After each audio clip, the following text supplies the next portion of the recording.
இன்றைக்கி எங்கே வந்துருக்கோன்னா மீன் வாங்க வந்திருக்கோம். அவங்க 2 ஸ்பாட் காட்டுறேன்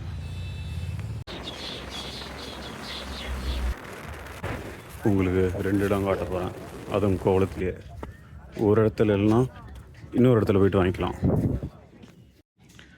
நாங்கள் கேளம்பாக்கத்துலேருந்து கோவளம் கனெக்ட் ஆனோம். இது வந்து கோவளம் ஜங்ஷன். இதிலேருந்து நம்ம ரைட் எடுத்து உள்ளே கொஞ்சம் ஸ்ட்ரைட்டாக போனோம். இப்போது உங்களுக்கு லெஃப்ட்டில் தெரிகிறது வந்து கோலம்புற ரோடு. இதுக்கு அடுத்த லெஃப்ட்டில் தான் நம்ம வந்து உள்ளே போனோம். அடையாளத்துக்கு வந்து ரோடு ஓரத்துலேயே வந்து ஒரு டெம்பிள் இருக்கும். இதில் ஸ்ட்ரைட்டாக போயிட்டே இருந்தால் நம்மளுக்கு பீச் வந்துடும். இதுதான் வந்து ஃபஸ்ட்டு மீன் வாங்குற இடம். ஃபைனலாக கடலுக்கு வந்தாச்சு. கடலும் அலை இல்லாமல் நல்லா சூப்பராக இருக்குது. காலையில் மீன் வாங்க வந்தால் மீன் வாங்கிட்டு அப்படியே இந்த கடலையும் ரசிச்சுட்டு போயிடலாம்.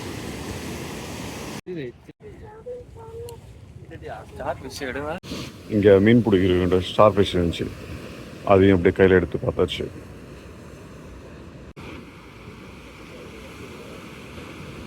அங்கே மீன் வாங்க போனதில் மீன் இல்லைன்னு சொல்லிட்டு கோவளத்துக்கே வந்துட்டேன்.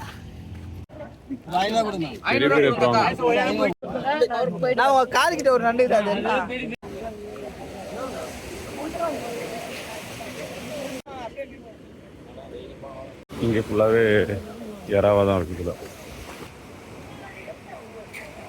நான் ஏன் இங்கே வந்து மீன் வாங்குறேன்னா, இங்கே ஸ்ட்ரெயிட்டாக கடல்லேருந்து போட்டு கரைக்கு ஏறினதுமே நமக்கு ஃப்ரெஷ்ஷாக மீன் கிடைக்கும். அதனால தான் நான் வந்து இங்கே வந்து வாங்குகிறேன். இங்கே என்னெல்லாம் மீன் இருக்குன்னு உங்களுக்கு காட்டுறேன். நீங்களும் அப்படியே பாருங்கள். நிறையா வந்து நண்டு, சங்கு தான் இருக்குது இன்றைக்கி.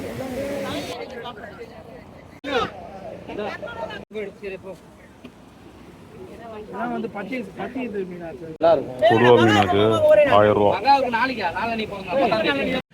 மோரையில் அது மீன்லாம் வாங்கிட்டா இங்கேயே நம்மளுக்கு வந்து கிளீன் பண்ணி கொடுத்துருவாங்க.